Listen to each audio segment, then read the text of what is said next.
Para você que é de Goiás, se liga nesse convite que eu vou te fazer agora. Dia 14 de setembro, Alfa Concursos, juntamente com o Diferencial Concursos, faremos um super evento. É a super revisão de véspera para a Polícia Penal do Estado de Goiás. Então não perde essa oportunidade. É aquele momento em que os professores te entregarão de bandeja algumas questões preciosas para a sua prova. Aproveite, corre lá, adquira já o seu ingresso e participe desse nosso super evento. Te aguardo lá.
Travado aqui.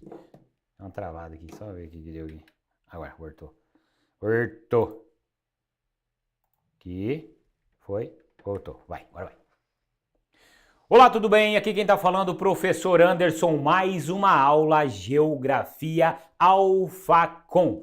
Olha só, na aula de hoje nós vamos falar aqui um pouquinho sobre o preparatório. Essa aula, esse evento que nós estamos fazendo aqui é um preparatório para você que está aí pensando ou já está estudando para fazer o concurso de carreiras policiais, tá? Nas polícias militares dos estados. Então essa aula é específica para você que vai fazer a Polícia Militar da Bahia, para você que vai fazer a Polícia Militar do Pernambuco, para você que vai fazer a Polícia Militar do Paraná, por que não?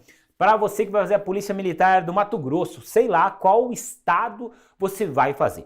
Aqui eu trouxe algumas questões para a gente estudar um pouco da geografia que cai nesse tipo de prova, tá? Nesse tipo de prova. Então aqui vão ser questões genéricas, ou seja, que vão enquadrar qualquer estado, tá? Ah, mas aqui tá falando, professor, lá da região do norte do estado. Não importa. Então as questões que aqui foram trazidas, elas englobam a geografia para todas as polícias militares, beleza? Como é que então vai funcionar o nosso evento aqui, ó? Eu trouxe algumas questões de concursos anteriores e essas questões vão nortear a nossa aula aqui, né? Vamos falar de vários assuntos importantes, principalmente aqueles assuntos que mais caem na sua prova, beleza? Então você que está estudando, você que já vem se preparando para o concurso de uma polícia militar, não pode, fica atento, não pode perder. Baixe o seu material, né, para que você possa acompanhar. No seu material você vai ver que tem um monte de questão. Talvez a gente não consiga fazer todas aqui, mas essas questões vão de presente para você e lá na última folha do seu material tem lá o gabarito para você conferir as respostas, se for o caso, beleza? Show de bola? Então vamos para a nossa primeira pergunta desse evento. Vamos lá, na sua tela a primeira pergunta. Veja, olha só, eu trouxe aqui uma questão que caiu num concurso de uma polícia militar. Por que eu não coloquei aqui, caiu na polícia militar de Pernambuco, por exemplo? Porque senão o camarada que vai fazer a polícia militar de Goiás, já, não, isso aqui não cai para mim. Cai sim, beleza? Então, perguntas de concursos de polícias militares. Veja assim, como cai. E ele diz assim, ó, na década de 70, ó, apesar de ser uma questão de 2012, é uma questão que até hoje pode cair. E você vai entender comigo como é que ela pode cair. Ele diz assim, na década de 70, de 1970, o cultivo da soja passou a ocupar áreas do centro-oeste brasileiro. Beleza. Até então não ocupava? Não, tá? Até a década de 70, a agricultura brasileira, ela era basicamente, né, majoritariamente na região sul do país. Existia agricultura no Nordeste? Claro. No centro, no Sudeste, sim. No Norte, sim. No Centro-Oeste, sim. Porém, eram agriculturas mais, teoricamente, de subsistência. O celeiro do Brasil, até os anos 70, era considerado quem? O sul do país, tá? O sul do país era o celeiro, ou seja, aonde se produzia mais. E aí ele diz assim na questão, após 1970, na década de 70, né? O cultivo da soja passou a ocupar áreas do centro-oeste brasileiro. Isso sim, isso foi um programa de incentivo governamental que ocorreu mais ou menos nessa época. Vamos botar aqui que nós estamos por volta logo depois da inauguração de Brasília, tá? 1960 inaugura Brasília e aí o centro-oeste ele começa a se integrar com o restante do país. Beleza? Os cultivos ali começam a ser executados. Bom, vamos falar do centro-oeste então? Deixa eu fazer o seguinte. Antes de terminar essa questão, eu vou desenhar o mapinha aqui. Posso pôr o mapinha ali, Carlito? Posso? Vou desenhar o meu mapa aqui, ó, para a gente entender do que nós estamos falando, tá? Veja só comigo aqui, ó, mapinha do Brasil. Que região nós estávamos falando, tá? Então nós vamos trazer à tona a questão das produções agrícolas no Brasil, que são tão importantes e, logicamente, cada vez mais, tá? O agronegócio, tá? Aquele negócio do agronegócio, vamos falar um pouquinho disso. Bom, até 1970, o celeiro do Brasil era essa região aqui, ó, tá? Mais ou menos aqui, ó, Rio Grande do Sul, Santa Catarina, Paraná, né? E um pouquinho do Mato Grosso aqui, um pedacinho, sim, pode ser. Um pouquinho do Sudeste, São Paulo, né? Com o café, claro, a cana-de-açúcar, sim, também. Beleza? Mais ou menos isso aqui, tá? Guardadas as devidas proporções. Em 1960, Juscelino Kubitschek inaugura a capital federal, né? Que era no Rio de Janeiro até então, passa a ser sediada em Brasília, mais ou menos aqui. Aqui está a capital federal. Qual o intuito de transferir a capital para o centro do país? Justamente para integrar um Brasil que era praticamente despovoado até os anos 60, né? Com a construção de Brasília, muita gente foi para lá, muitos migrantes foram para lá, principalmente nordestinos. Os nordestinos vieram para a região, né, da capital federal para construir, né, os chamados candangos, eram conhecidos como os candangos. Foram lá para a construção civil, para construir a capital federal. Bom, a 1970, né, até a década de 70, a agricultura era basicamente aqui. Essas terras já estavam ocupadas, né? O agricultor, como aqui um espaço, tá vendo? O espaço é pequeno, né? O agricultor que queria expandir as áreas, ele não conseguia mais. As terras aqui eram caríssimas, né? Ou até hoje são, né? Mas eram caríssimas. Então, não tinha como eu expandir a minha produção. E aqui no centro do país, eu tinha e tenho imensas áreas de terra propícias para a agricultura. Porém, por que até 1970 não era utilizado, professor? Por quê? Aqui nós temos um solo chamado solo salmourão. É um solo ácido. Se você plantar diretamente nesse solo, sem vamos dizer assim, trabalhar esse solo, né, sem adubar e tal, corrigir essa acidez, não dá nada, tá? É um solo, não é infértil, mas é um solo muito ácido. Então, se eu não tratar esse solo, eu não consigo produzir efetivamente. Bom, então nós temos um solo de salmourão. 1950 ocorre no mundo, mais precisamente no México, né? Um engenheiro agrônomo chamado Norman Borlaug, ele inventa um método de uma genética de um trigo que torna-se resistente a pragas. E aí, com isso, ele até ganha o prêmio Nobel da Paz, porque ele revoluciona o formato de se produzir, né? O trigo foi o que ele experimentou ali e viu que poderia geneticamente mudar esse trigo e fazer com que ele ficasse resistente a pragas, por exemplo. Ou seja, esse período foi conhecido como Revolução Verde.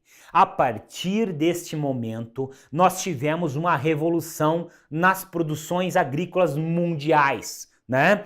Logicamente que quem se destaca mais eram os países que mais produziam. Os Estados Unidos, por exemplo, logo, né, abraçou essa Revolução Verde, que nada mais era do que uma melhoria genética no modo de se produzir. A adição de adubação orgânica, a adição de adubação química, primeiramente, né? Ou seja, com a adição desses adubos, dessas melhorias, dessas correções do solo, produzia-se muito mais. No mesmo espaço de terra, produzia-se muito mais. Aqui no centro-oeste do país, nós tínhamos imensas áreas, imensos planaltos, ó, chapadões, aquele a perder de vista, né? Até hoje, logicamente que tem, porém era um cerradão ali que não se plantava, não dava. Porém, com essa técnica de corrigir esse solo, essa terra pode ser aproveitada e assim começa a se aproveitar, né? Colaborou então com a construção de Brasília, a migração de pessoas ela foi incentivada para esse centro do país, né? E aí mergulharam nesse centro do país muitos agricultores sulistas, né? Gaúchos, catarinenses, paranaenses, paulistas, por que não nordestinos, mas a grande massa saiu daqui, porque eram os que detinham mais conhecimentos, os que tinham mais dinheiro também, para poder investir em terras nessa região. E as terras aqui eram baratíssimas. Algumas áreas de terra aqui, 1 hectare de terra era o mesmo preço de uma carteira de cigarro. Imagina, era barato ou não era barato? Muito barato. Logicamente que a área de terra ela teria que ser destocada, ali eu tinha uma imensa gramínea, ou seja, o cara tinha que trabalhar essa terra para ela se tornar produtiva, então não era tão fácil assim. Porém, as terras eram baratas e assim começa a expansão agrícola para o interior do país. E na questão que vai falar da nossa prova ali, ele vai se referir a uma área de terra importantíssima que nós temos hoje, que hoje é uma das áreas de terra mais produtivas do país, que é mais ou menos essa região aqui, ó, tá? Essa região é chamada de, vou botar aqui, ó, Mapitoba ou Matopiba também, né? Indiferente. Mapitoba ou Maptopiba, ou seja, é um acrônimo de Maranhão, Piauí, Tocantins e Bahia. Então, aonde se juntam Maranhão, Piauí, Tocantins e Bahia, e um pouquinho do Pará também, na questão ele fala do Pará, né? Só que o acrônimo é esse, são as melhores áreas, as áreas mais produtivas atualmente no país. A soja é o carro-chefe dessa área. Por que se tornou essa grande área produtora? Fruto da Revolução Verde, que começa em 1950 nos Estados Unidos, México e Estados Unidos, e aí depois se alastra para o mundo e também para o Brasil. Beleza? Com a Revolução Verde veio esse melhoramento de técnicas. A partir dos anos 60, com a industrialização pujante, a partir dos anos 50, com a industrialização pujante no país, também começa-se a introdução de maquinários agrícolas, né, que são introduzidos nessas terras, não com a tecnologia que nós temos hoje, né? Mas eram já uso de tratores, plantadeiras, colheitadeiras, começa a se utilizar nessa época. E aí você pensa que o gráfico de produção ele vai subindo e sobe até hoje. É recordes e recordes e recordes de safras de produção.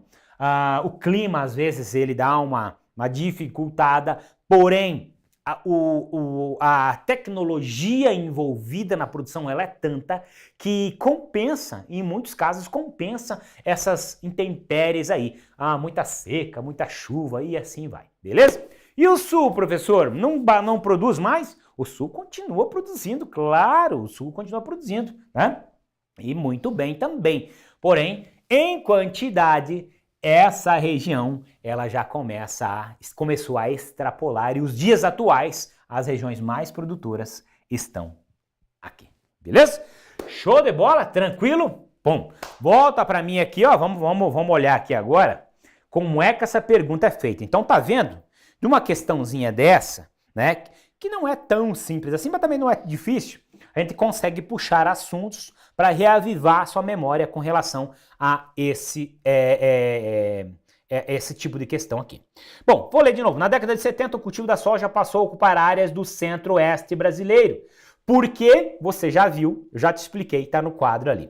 A partir da década de 90, uma nova fronteira agrícola surgiu com a expansão da sojicultura nos estados do Maranhão, Piauí, Tocantins, Pará, e aqui eu posso colocar também a Bahia, beleza? Que é essa área que eu mostrei para você no mapa agora há pouco.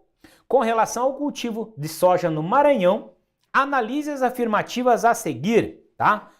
Lembrando que eu estou falando do sul do Maranhão, tá?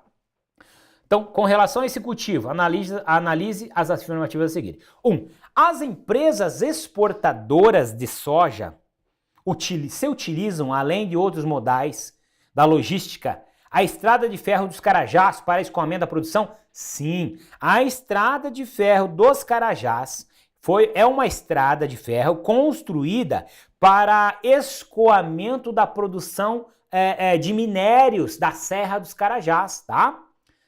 Lá na região do sudeste do Pará, eu tenho uma região da Serra dos Carajás, né? Lá uma cidade chamada Curiópolis, né? Curiópolis é onde teve a exploração de ouro, a Serra Pelada e tal, né? Bom, naqueles arredores ali, no sudeste do Pará, nós temos uma grande reserva, chamada Reserva Polimineral. Hoje é explorada pela Vale do Rio Doce, da Companhia Vale do Rio Doce. Na época, também tiveram incentivos em projetos polominerais, né, para explorar essa quantidade de minérios que tem ali, que é muito grande, né? Lembrando que nós temos outra reserva de minérios importante, que é o quadrilátero ferrífero, que é a área que mais se explora minérios no país, que é em Minas Gerais, mas também lá no Pará, na Serra dos Carajás, descobriu-se essa grande reserva polimineral. Por que é polimineral? Porque tem de tudo lá. Tem ouro, tem cobre, tem manganês, tem alumínio, tem de tudo. Bom, o ferro é o que mais se explora lá. Esse minério, ele é exportado, sim, né? Parte é usado em nossas siderúrgicas e tal, mas a maior parte é exportado. Esse minério é retirado do solo, ele é separado do que não é minério, né? E é carregado em vagões de trem, sai dali dessa reserva e vai até ao porto de São Luís, no Maranhão, pela estrada de ferro chamada Estrada de Ferro dos Carajás, né? Que é a que está aqui no mapa. Então essa estrada de ferro ela foi construída justamente para isso. Além da estrada de ferro, foi construída uma usina hidrelétrica lá de Tucuruí, chamada Usina Hidrelétrica de Tucuruí, né, para produção de energia. Então precisa de energia, né, para alimentar os maquinários ali e assim por diante. Essa estrada de ferro, ela também é utilizada para o escoamento dessa produção agrícola que nós estamos falando e mostrei para você no mapa. Então, ela é utilizada exatamente também, ok? O intuito dela foi transportar minérios, mas agora ela também é utilizada para o escoamento de produções agrícolas, beleza? Então, tá certa, a primeira tá certinha, beleza. 2. A área plantada de produção de soja no período de 1990 a 2005 apresentaram um grande crescimento? Sim, foi um grande salto no crescimento, fruto também de implantações de mecanização, implantações de melhoramento genético, adubagem, né? Vamos dizer assim, correção de solo. Sim, nesse período foi um dos períodos que mais aumentou a produção, tá? Então, correta também, certinho. 3. Os principais municípios produtores de soja no Maranhão estão situados no sul do estado, na divisa com o estado do Piauí. Eu tinha falado anteriormente isso. É no sul do estado do Maranhão, no sul do estado do Piauí, no leste do estado do Tocantins, né? No sudeste do estado do Tocantins, né? No sudeste do estado do Pará, né? Mais ou menos nessas áreas. E no oeste do estado da Bahia, por exemplo, Luiz Eduardo Magalhães, né? Que é um nome de uma cidade da Bahia, é uma cidade muito produtora de soja. Sorriso, no Mato Grosso, é uma cidade produtora, só que Sorriso fica fora desse acrônimo ali, né? Mas são exemplos de cidades produtoras de soja nesse local, onde se produz muito até hoje, beleza?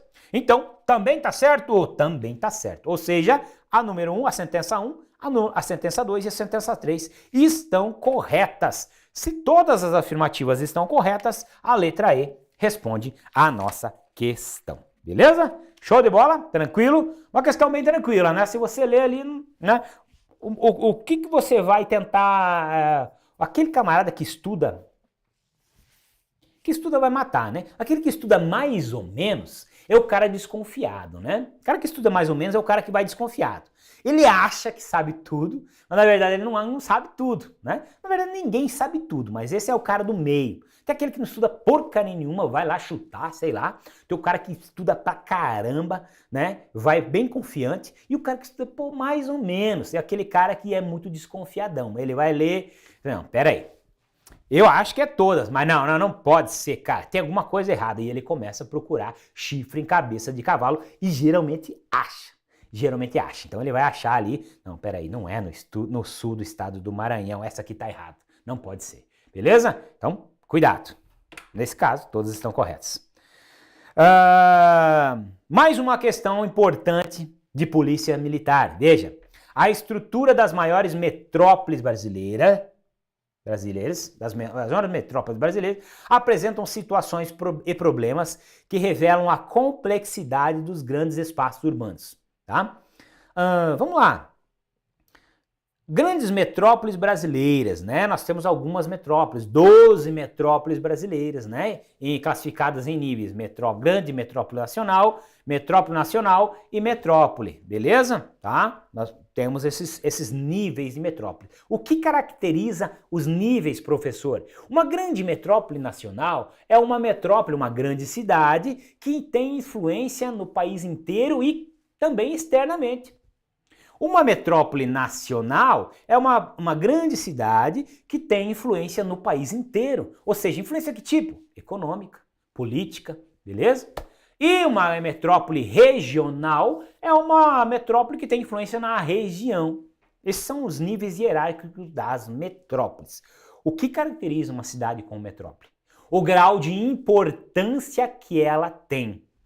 Professor, é a quantidade de pessoas? Não.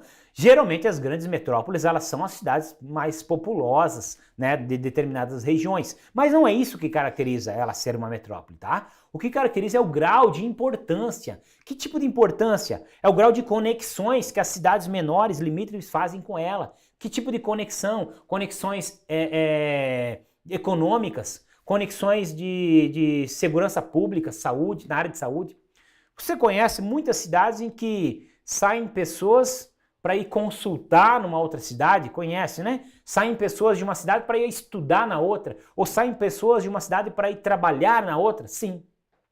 Aonde elas vão trabalhar, geralmente, é uma área mais influente, mais importante. E é assim que são as grandes metrópoles. Elas são influentes, importantes. São Paulo, por exemplo, que é a nossa grande metrópole nacional, se a economia de São Paulo enfraquecer e quebrar, por exemplo, quebrou, vai influenciar o Brasil? Claro que vai. É nesse sentido que eu estou falando. Brasília é uma metrópole nacional. Qual é a influência de Brasília? Política. A influência política de Brasília é muito grande.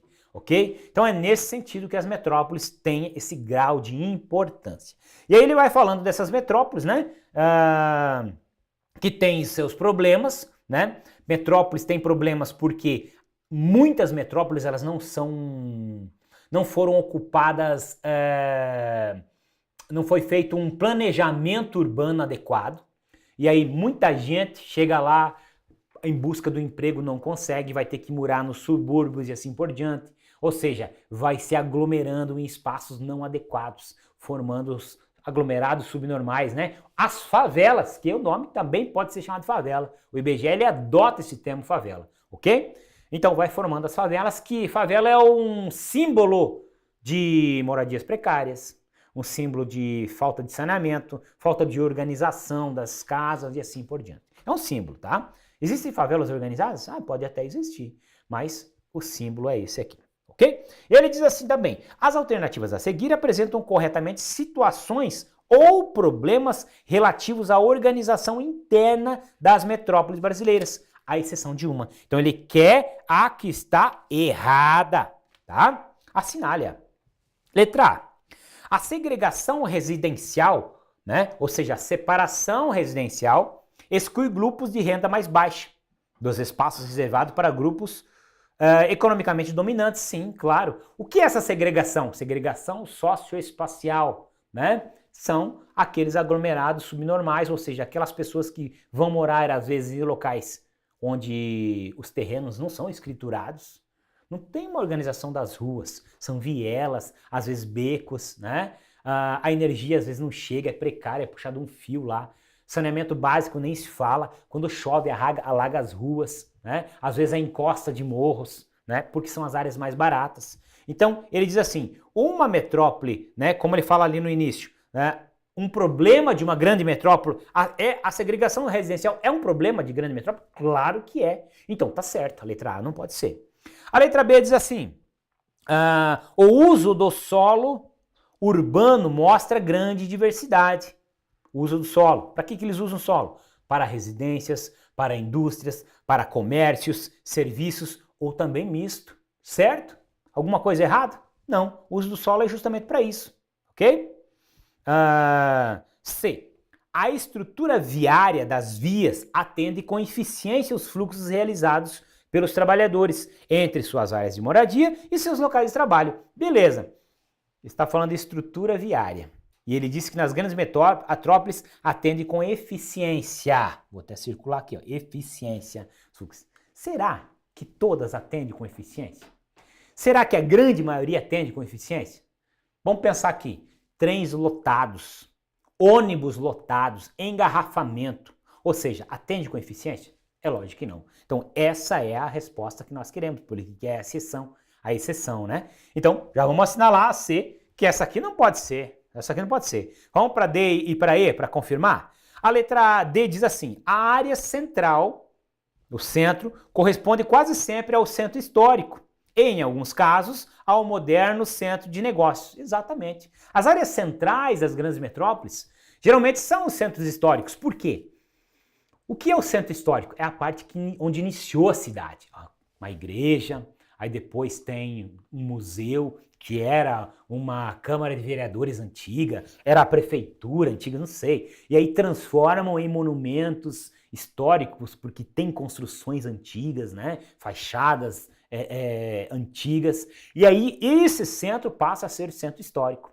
E também nos centros, porque a vida financeira de uma grande metrópole, ela está no centro, né?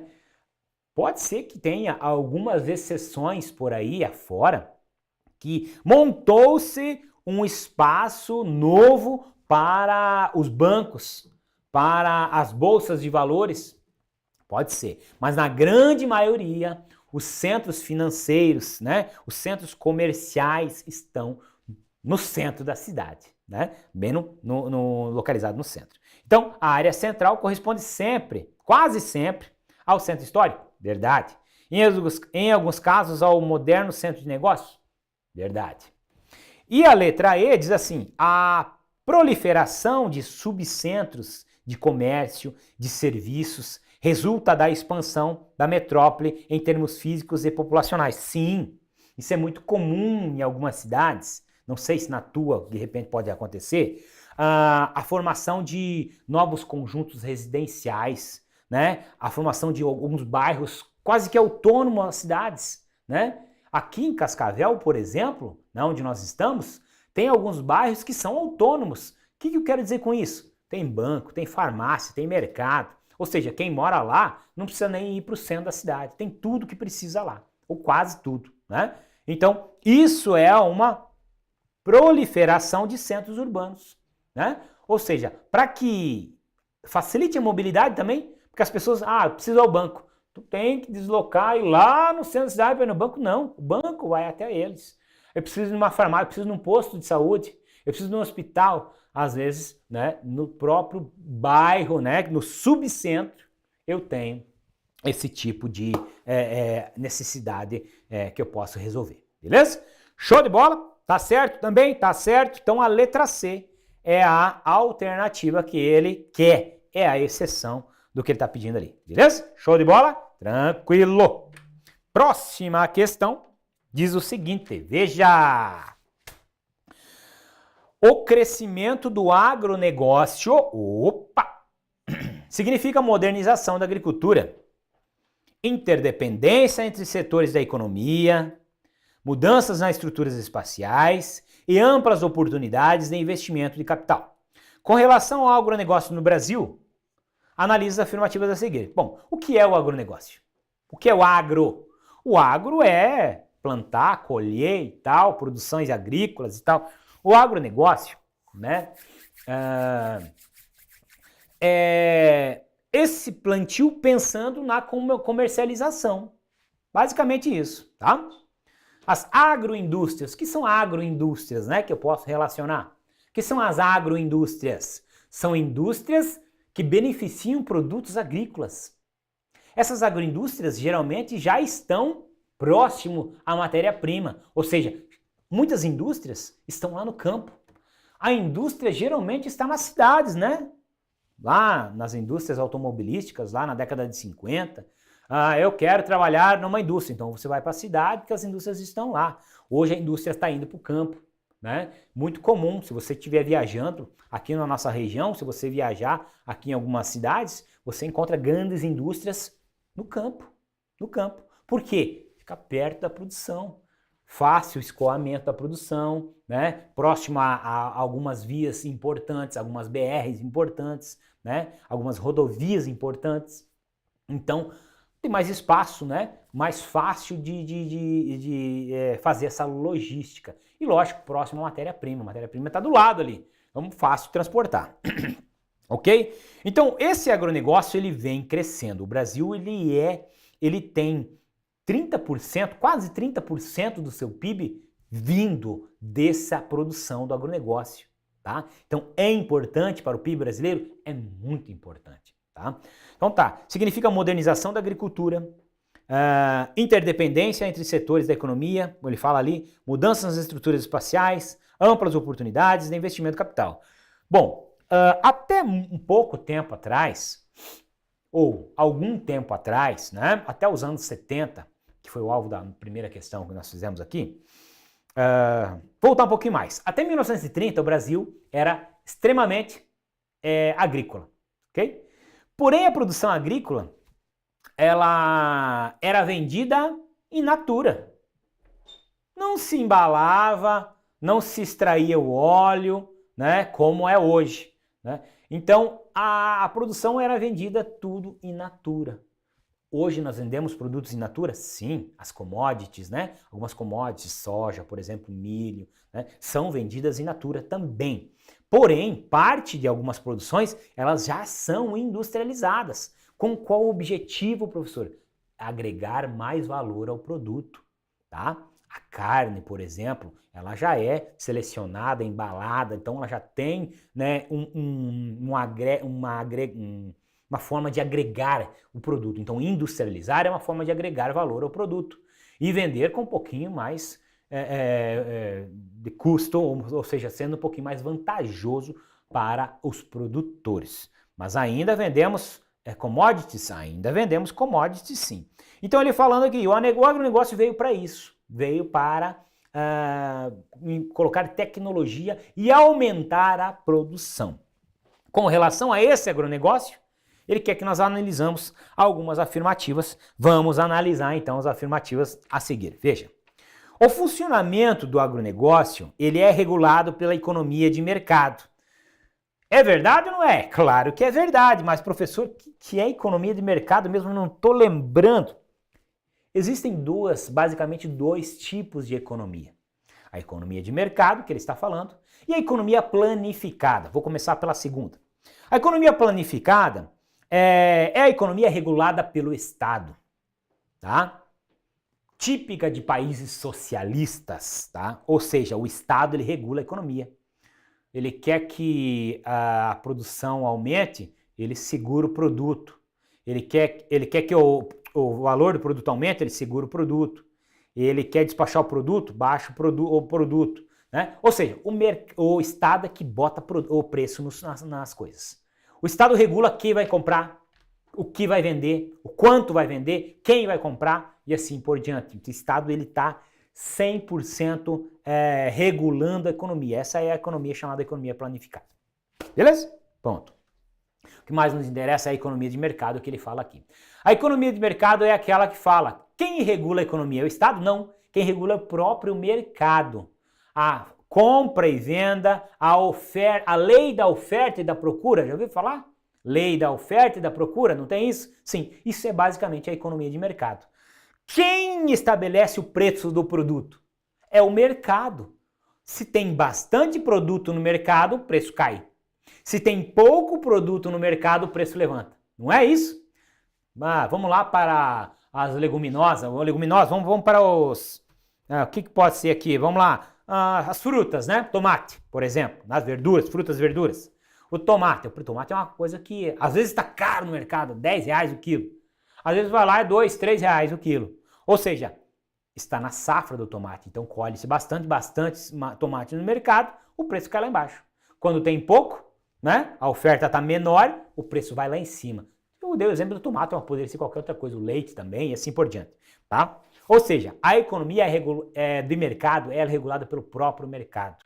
Né? Quando tem mais produto, baixa o valor. Quando tem menos produto, sobe o valor. E ele fala isso aí, ó. O funcionamento do agronegócio é regulado pelo mercado.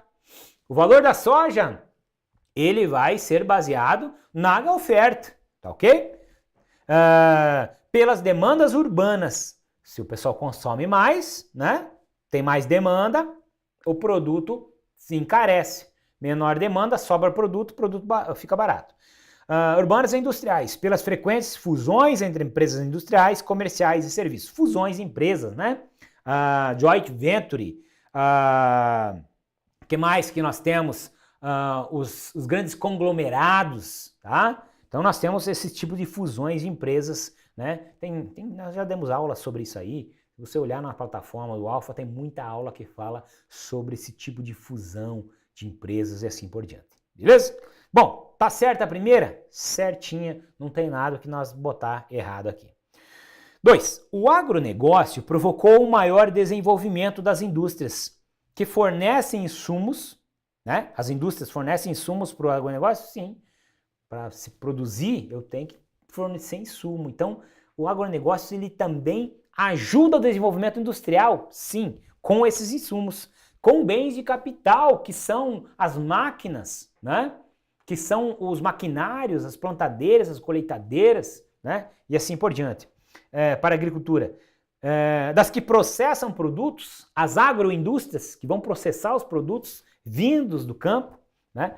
Em mercadorias padronizadas para o consumo em massa, sim. Então o agronegócio ele promoveu o desenvolvimento dessas indústrias, agroindústrias. Sim, desenvolveu? Claro que sim. E vem desenvolvendo até hoje. Portanto, também está certo, tá? 3. Nas adjacências de áreas agrícolas modernizadas, as cidades passaram a ser o lugar que atende a crescente demanda por produtos e serviços, tais como implementos agrícolas, centros de pesquisa e biotecnologia e serviços especializados em genética agrícola. Sim, as cidades, elas estão subordinadas ao campo. O campo também está subordinado às cidades, ou seja, veja a ligação. Por que o campo é subordinado à cidade? Porque o campo precisa dos maquinários e dos insumos que são produzidos nas cidades. Dessa biotecnologia que é produzida, né, na cidade. A cidade depende do campo, porque é no campo que se produz o alimento que é consumido na cidade, por exemplo. Então veja essa ligação que tem. Então tá certa a número 3? Também tá certo. Uma questãozinha bem bacana, que também aquele cara que estudou mais ou menos, ele vai tentar achar uma coisa errada, ele vai achar e vai encontrar, ele vai achar que tá certo e vai se perder numa questão dessa aqui. Então, cuidado, tá? Por isso que não nada mais, não tem nada, não existe nada que supere um bom papiro, beleza? 3 estão certos. Então, todas as afirmativas estão corretas. Tá aqui a resposta à letra E. Beleza? Show de bola? Tranquilo. Olha só. Essa questão é uma questão de 2022, também caiu numa da Polícia Militar, por aí afora. Ela diz o seguinte, ela vai trazer um pouquinho das migrações, tá? Vai trazer um pouquinho do meio ambiente, vamos entender então. A característica migratória, muitas vezes ilegal, dos garimpos, tem provocado graves impactos ambientais, tá? Caiu assim. Sobre os impactos ambientais do garimpo, assinala a alternativa incorreta. Cuidado! Então ele quer saber sobre os impactos ambientais do garimpo. Ele quer a incorreta. Vamos para lá, para elas. Letra A. Os garimpos provocam impactos ambientais imediatos, como a destruição da cobertura vegetal, claro. Porque o que é o garimpo? É a extração de minerais e preciosos, né? Como ouro, prata, diamante, sei lá. Mas no caso vamos ser até ao ouro aqui, por exemplo. Então para eu extrair o ouro eu tenho que escavar, desmatar, escavar e capturar o ouro lá que está lá no meio das rochas lá. E ele diz assim, os garimpos provocam impactos imediatos? Impactos ambientais imediatos? Claro. Como destruição da cobertura vegetal? Sim. Assoreamento do leito dos rios? Sim. Porque eles usam a água, eles escavam os rios, às vezes os leitos de rocha, aonde está o ouro, né? Usam a água do rio para lavar aquele minério, sim, e os sedimentos vão sendo depositados no leito do rio, sim. Vai causar um assoreamento? Exato. Então tá certo, ele quer errada, tá? Tá certa a primeira. A letra B diz assim, a mecanização dos garimpos impacta a qualidade das águas, porque aumenta a descarga de derivados de petróleo e detergentes nos rios? Claro que sim, né? A mecanização dos garimpos, o garimpo com aquela draga vazando óleo, vai impactar a qualidade da água? Sim. Esses detergentes que eles colocam ali para separar, para poder enxergar o ouro, vai impactar? Sim. O próprio mercúrio, né, que é utilizado? Sim. Vai impactar? Vai. Ele quer errada.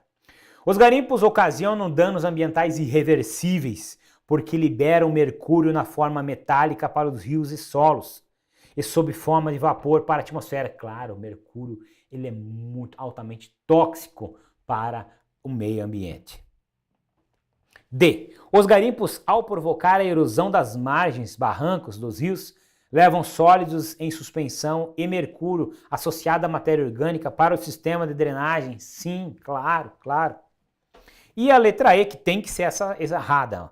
Os garimpos, para contornar a legislação ambientalista, adotam práticas artesanais para a retirada da lama e usar o mercúrio apenas para a separação das partículas de ouro. Não é bem assim, tá? Então, práticas artesanais, não. Por quê? Porque não dá dinheiro daí. Imagina, o que é a prática artesanal? É a bateia, né? Isso é uma prática artesanal, a bateia. O garimpeiro vai usar bateia hoje? Só se for aquele cara lá que está sozinho lá. Mas os grandes garimpos, não vão usar isso aí. Então essa é a incorreta. Essa aqui que está incorreta, beleza? Então essas práticas artesanais aqui ficou meio... Eu confesso a você que essa aqui é uma questão que você tem que dar uma analisada bem. Tu não consegue de cara ver o que está errado. Você pensa prática artesanal, tal, contornar a legislação ambientalista, tá? Então parece que está certa, né? Mas essa aqui é a questão que nós não queremos, que é a incorreta. Beleza? Fruto dessa prática artesanal aqui que ele fala. Tranquilo? Show de bola? Beleza? A próxima questão diz assim, ó. Olha só. A atual crise hídrica brasileira é considerada a maior em 90 anos. Tá? Lembrando que essa questão foi feita em 2021 e nesta época vivíamos sim uma grande crise hídrica, né? Falta de chuvas, principalmente na região do estado de São Paulo ali e tal, que é uma região que demanda muito de água e tal. E aí isso aí vai reverberar algumas consequências, é isso que ele fala. Diante da redução do nível dos reservatórios, órgãos técnicos do governo alertam, ó, e é uma reportagem que caiu no UOL, ó, tá? Órgãos técnicos do governo alertam sobre a possibilidade de falta de energia no Brasil entre outubro e novembro de 2021, tá? Que é a época que menos chove, tá? Se você olhar, começa a chover em novembro, aí vai até março, né? Mas é uma época que os reservatórios estão mais baixos, porque vem de um inverno com pouca chuva, então aqui é a época que menos chove mesmo, né? Que veio já, herdou essa escassez dos meses anteriores. A crise hidrelétrica gera um risco maior para a economia do país do que o avanço da variante do coronavírus, né? Ele fez até uma comparação, na época estávamos nesta pandemia ali. Sim, faltar energia hidrelétrica para a economia é mais grave do que o coronavírus. Foi o que ele falou aqui, não sou eu que estou falando não, tá? É o que está na reportagem aqui. A respeito de como a crise elétrica pode ameaçar a retomada da economia brasileira, analise afirmativa ali. O que uma crise elétrica, falta de energia elétrica, pode ameaçar a retomada da economia brasileira? Ou seja, nós estamos vivendo um fim de pandemia aqui, com a economia já fraca por causa da pandemia, crise energética. Então, o que ele queria saber o que, né? O que pode ameaçar essa retomada? E diz assim, número 1, o encarecimento da energia elétrica vai encarecer a energia elétrica se faltar água nos reservatórios? Claro, né? O encarecimento da energia elétrica por causa da crise hídrica e a adoção de bandeiras tarifárias afeta a população, sim, e alimenta um cenário deflacionário e recessivo. Olha que questão que parece que está tudo fácil, né? Está tudo certo, está quase tudo certo. Quando ele fala em deflacionário, o que é uma deflação? É a diminuição da inflação, né? A diminuição, uma inflação em decadência. Não é isso que vai acontecer. Se tiver essa crise hídrica, essas bandeiras tarifárias, elas vão causar uma inflação. Por isso que há deflação, né? Isso aqui está errada, a primeira, não queremos. 2. O setor produtivo repassa o aumento dos custos de produção para os consumidores. Claro, é sempre assim, né? Nós, consumidores, somos a ponta da linha e que sofremos mais. Não, mas é que encareceu a energia, Ou seja, eu estou gastando mais dinheiro para conservar o alimento na geladeira lá no mercado, por exemplo. Aumenta seu produto. Então, essa conta, quem paga somos nós, tá? Então, isso é verdade? Verdade! 3. A possibilidade de racionamento ou de apagão ameaça a capacidade produtiva, sobretudo nos últimos meses de 2021. Exatamente, existia essa possibilidade de apagão, imagina. O cara produzindo, às vezes o cara tem um estoque de matéria-prima que não pode ficar parada ali. Se ficar parada, estraga, sei lá, perecível, alguma coisa nesse sentido, vence. Então veja isso aí, isso vai ameaçar a capacidade produtiva? Claro que vai. Né? Quando a atividade econômica tenderia a crescer com o avanço da vacinação. Ou seja, a vacinação estava acontecendo, a tendência era que o mercado se reestabilizasse, porém não existia esse perigo desse apagão e isso ia ameaçar a capacidade produtiva. Verdade. Portanto, a 3 também é verdadeira. Então, está correto o que se afirma em 2 e 3. O que se afirma em 2 e 3 é a letra D de dado. Beleza? Show de bola? Tranquilo. A questãozinha bem boa, tá? Tranquilinha, não tinha muito... É só cuidar aquela palavrinha contrária ali, o restante, tudo fácil. Próxima questão, vamos lá. Os fluxos imigratórios que chegam ao Brasil na Primeira República, tá? Foram os mais expressivos do período que se estende do século XIX ao século XX. Né? O primeiro fluxo migratório importante no país, né, foi por volta de 1850, 1860, né, no início da República, na proclamação da República. Esse fluxo migratório ele foi importante porque esse fluxo migratório ele veio para atender demandas de mão de obra, tá? Colaborou crises na Europa. A Itália era um país que estava em crise. A Itália foi um dos países que mais enviou imigrantes para o Brasil, né? Os imigrantes italianos, também os alemães, né? Fruto de uma guerra, fugindo de guerra e assim por diante. Ou seja, correu a notícia lá na Europa que existia um país lá na América do Sul que dava terra pro cara, que era só chegar lá e produzir, né? Era vamos fazer a América, tem até uma novela saiu com isso aí. Ou seja, essa notícia se espalhou e muitos, né, que estavam em situações, na maioria situações precárias lá, resolveram embarcar nessa aventura e literalmente embarcar nessa aventura e vir para o Brasil. Então foram muitos imigrantes, né? Aproximadamente, está ali nessa primeira leva, 3 milhões de estrangeiros, 3,5 milhões de estrangeiros que vieram para o Brasil. E vieram com o intuito inicial de mão de obra, trabalhar na produção do café. Nessa época o café era o carro-chefe da economia brasileira. Eram alocados nos cafezais, né, interior de São Paulo, vieram para o Rio de Janeiro, também na região das Minas Gerais, e muitos para o sul do Brasil. O sul do Brasil, nessa época, passava por momentos, anos 80, né, Guerra do Paraguai, então passava por momentos de ameaça de invasão territorial. Então precisava ocupar essas regiões. Por isso que pegaram esses imigrantes e colocaram aqui embaixo no sul do país, para que ocupassem o território, ou seja, vão ocupar, porque senão vai vir um invasor e vai achar que não tem dono aquilo ali.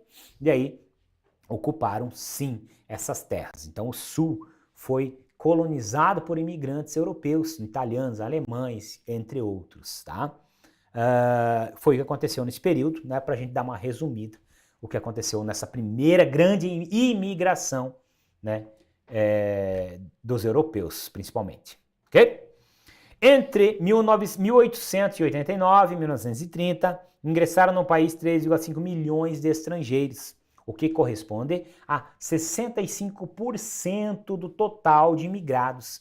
Entre 1822, né, quando nós tornamos independentes, até 1960, tá? Tivemos 2 momentos importantes. Esse aqui foi o primeiro momento importante, tá? De 1850 até 1900 30. Primeira imigração em massa. Em 1930, ocorreu a crise mundial, né? O craque da Bolsa de Valores de Nova York, o mundo entra em recessão. O café, que era o garro forte do Brasil, ele deixa de ser vendido ou diminui as vendas, porque os Estados Unidos entram em crise, ou seja, sobra café e tal. Então essa imigração ela dá uma segurada. O governo brasileiro, Getúlio Vargas, na época, ele proibiu a imigração, tá? Com exceção dos portugueses que estavam liberados, mas o restante ele proibiu, ele fez cotas de imigração, ou seja, não só pode essa cota, se passar dessa cota já não pode mais, por quê? Já não tinha mais emprego para essa gente que estava chegando. Até que, com a industrialização, 1950, acontece que a indústria começa a atrair mão de obra, precisa de mão de obra, mas uma nova leva de imigrantes entra para as indústrias agora. Uma leva um pouco menor, mais enxuta, não como a anterior, né? A anterior foi 3 milhões, a outra veio um pouquinho menos, mas veio também imigrantes de fora. Os imigrantes europeus, né, para a gente finalizar essa historiazinha aqui de imigração, eles se deram bem aqui no Brasil, por quê? No início teve um formato de imigração meio que escravizada, sabe? Ali nos cafezais, eles vinham, trabalhavam, tinham que comprar na venda, ou seja, eles ficavam devendo e tal. Teve até um período que a Itália proibiu imigrantes de vir para cá, porque eles estavam sendo, entre aspas, meio que escravizados, ou seja, eram obrigados a trabalhar a troco de dinheiro, mas aí ficavam devendo, tinham que comprar os produtos na venda do dono das fazendas e tal. Ou seja, era uma imigração meio que injusta, vamos dizer assim, para não dizer escravizada, tá? Então esse foi o primeiro momento. Num segundo momento, depois que aconteceu isso, os imigrantes foram realocados no sul do país em formato de colonato. No formato de colonato, o imigrante chegava, tinha um pedaço de terra já, que ele cultivaria, então tudo era mais fácil. Foi nesse período do colonato em que os imigrantes conseguiram fundar cidades, fundar cooperativas, né? Muitas cooperativas foram fundadas por imigração, né? Aqui no Paraná, por exemplo, que foi o berço das cooperativas nacionais, foram fundadas por esses núcleos coloniais que aqui vieram de imigrantes europeus. Beleza? Ok? E aí ele fala 65% tal, de 1822 a 1960. Beleza. A respeito do impacto dos fluxos imigratórios para a história social e econômica brasileira na Primeira República, analisa a afirmativa seguinte. Então ele quer saber do impacto desses fluxos migratórios para a história da sociedade, da economia brasileira, tá? Nesse período ali. Quais são os impactos? Número 1. Diz assim, a política imigratória seguiu a economia brasileira do período agroexportadora e com uma industrialização incipiente. Ou seja, no primeiro período, a economia era agroexportadora. Eu falei anteriormente que até 1930 o Brasil era totalmente agrícola, né? As nossas indústrias eram fracas, ou seja, tudo era produzido e vendido in natura mesmo. Então, esse período era agroexportador? Sim. E a industrialização era incipiente, ou seja, não era suficiente? Sim. Razão pela qual predominou a inserção rural dos imigrantes. Então, esses imigrantes eles foram para como eu falei, foram para a produção do café, depois produções agrícolas, né? Num segundo momento, pós 1940, 1950, que vieram para a industrialização. Falei disso, não falei? Sim. Então aqui tá certo a primeira? Tá certinho. 2. A inserção urbana dos imigrantes foi marcante nas regiões Norte e Nordeste, onde os estrangeiros contribuíram para a introdução de novas técnicas agrícolas. Olha só como está tudo errado. E para a mecanização da agricultura. Inserção urbana, tá? Contribuíram para a introdução de novas técnicas agrícolas. Técnicas agrícolas na zona urbana. Já está errado. Mas aí quando você olha aqui, ó, regiões Norte e Nordeste, não, tá? Esses imigrantes desse período vieram para o sul do país. Vieram para o sudeste do país, sul e sudeste do país. principalmente o sul. Foi lá que eles introduziram as novas técnicas agrícolas. Por quê? Eles detinham conhecimentos de técnicas agrícolas lá. Por isso que deu certo. Pegaram um solo que estava propício para isso, né? O solo do Rio Grande do Sul, ele é propício, ele tem um clima favorável, então tem 4 estações bem definidas, então eu posso diversificar a produção, tudo isso foi dando certo. Agora no norte e no nordeste, não. Nesse período, não. Não, tá errado. Tá? Mas o que está mais errado, mais gritante é isso, inserção urbana, técnicas agrícolas. Não pode ser, né? Então, tá errado. E E3 diz assim, a política imigratória procurava atender os interesses da cafeicultura paulista. Sim, no início foi isso, que pretendia resolver a escassez de mão de obra. Que escassez de mão de obra? Porque houve a abolição da escravatura. Então, o escravo africano já não podia mais ser utilizado como mão de obra, tá? Então faltou mão de obra, por isso que teve o incentivo da vinda de imigrantes europeus, que é os que tinham, eram os que queriam vir para cá, porque lá estavam passando por problemas. Então tá, resolver a escassez de mão de obra? Exatamente, com a chegada dos trabalhadores europeus. Então a 3 tá certinho. Então 1 e 3 estão corretas, 1 e 3 estão corretas. Eu tô aqui na letra C, beleza? Show de bola? Tranquilo? Olha só, fizemos agora uma questão que fala de imigração. Muita informação para você, tá? Eu lembro que você tem um material na sua mão, eu falei isso no início do nosso evento. Você tem um material que você pode consultar. O material, na verdade, é baseado em questões. Consultar o gabarito, lá no final do material vai ter o gabarito, tá? Então, faça sem olhar o gabarito, vai lá, corre, veja, errei, acertei. Tá? Se errar, vai pesquisar o que você errou, isso é importantíssimo. Tá? Quando você erra, você acerta mais.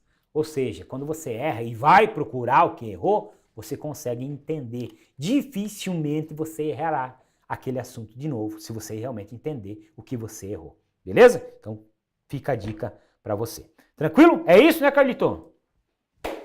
Moçada, então ficamos por aqui, tá? Espero que tenham gostado desse nosso evento, que, repito, é para você que está estudando para as polícias militares, você que quer ser policial militar, seja oficial, seja soldado, né? E assim por diante. Então, você que está estudando, esse evento é feito para você. Vamos fazer mais eventos, né? Aqui nós estamos fazendo um evento de geografia para aflorar os seus conhecimentos nessa matéria. Espero que tenham gostado, ficamos por aqui e até a próxima aula.